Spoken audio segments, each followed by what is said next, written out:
O Centro de Información á Muller do Concello de Vilagarcía convoca cada ano os Premios de Igualdade de Xénero Boas Prácticas na Escola. Con este certame o que se busca é que todos os colexios fagan un traballo conxunto que visualice a loita pola igualdade e rexeite os comportamentos machistas. Nos parece fundamental traballar os valores de fomento da igualdade nos niveis educativos, porque a prevención é precisamente o fundamental para evitar este tipo de conductas machistas.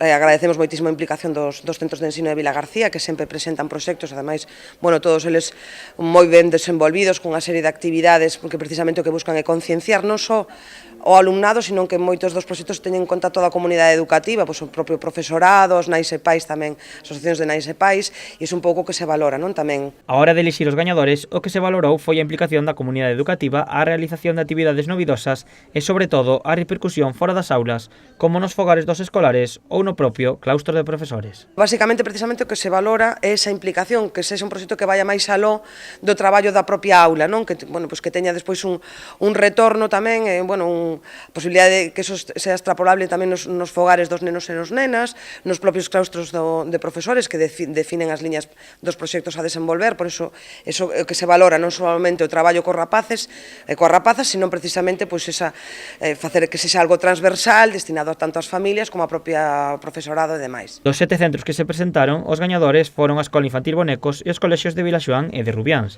A concelleira destaca a importancia da implicación do alumnado. O traballo dos nenos e nenas é fundamental a hora de desenvolver as actividades. Poño, por exemplo, este 8 de marzo, moitos prepararon unha canción todos xuntos, houbo algún cole que traballou incluso a inclusión facendo unha versión en lingua de signos.